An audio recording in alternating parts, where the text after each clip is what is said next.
मुंबई मनपाच्या धर्तीवर मनसेनं प्रति सभागृहाचं आयोजन केलंय आणि यासाठी मनसे नेते संदीप देशपांडे यांनी आशिष शेलार, आदित्य ठाकरेंसह प्रमुख राजकीय पक्षांच्या नेत्यांना निमंत्रण पाठवलंय।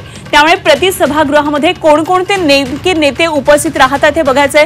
भाजपनं या प्रति सभागृहामध्ये सहभागी होण्यासाठी नकार दिलेला आहे। मनसेकडून शिवसेना, उद्धव बाळासाहेब ठाकरे पक्षाचे नेते आणि माजी मंत्री आदित्य ठाकरे यांना आमंत्रण देण्यात आलंय आणि त्यामुळे भाजपनं नाराजी दर्शवत या प्रति सभागृह कार्यक्रमासाठी येणार नसल्याचं मनसेला कळवल्याचं सांगण्यात येत आहे। तर दुसरीकडे आदित्य ठाकरे किंवा ठाकरे गटाचे कोणीही पदाधिकारी या प्रति सभागृहाला उपस्थित राहणार नाहीत। आदित्य ठाकरे आपल्या कुटुंबियांसह सध्या परदेश दौऱ्यावर आहेत आणि दोन्ही ठाकरे बंधू एकत्र येण्याच्या चर्चेच्या पार्श्वभूमीवर आदित्य ठाकरे उपस्थित राहणार का याविषयी बरीच उत्सुकता होती, मात्र तसं सध्या तरी होताना दिसत नाहीये।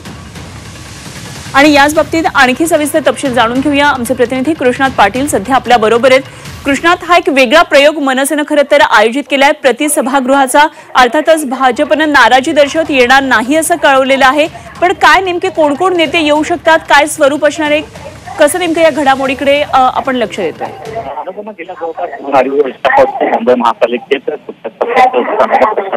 आहे आणि या प्रशासनाच्या कारभाराच्या विरोधात प्रति सभागृह हे मनसेच्या वतीने आयोजित केलं गेलेलं आहे। परंतु याला कोणतेच इतर पक्षांचे पदाधिकारी हे उपस्थित राहणार नसल्याचं समजते। खासून आदित्य ठाकरे यांना निमंत्रण देण्यात आलं होतं, परंतु ते परदेशात आहेत आणि जरी असते तरी उपस्थित राहिले नसते, कारण जरी दोन्ही ठाकरे एकत्र येण्याच्या चर्चेच्या शक्यता असल्या तरी पण अद्याप कार्यकर्त्यांची म्हणून जोडणं गरजेचं आहे। त्या संदर्भात आपला काही होताना दिसून येत आहे आणि त्यासमोर आदित्य ठाकरे असू देत किंवा इतर पक्षाचे नेते आहेत, पदाधिकारी आहेत, ते देखील उपस्थित राहणार नसल्याची माहिती मिळते।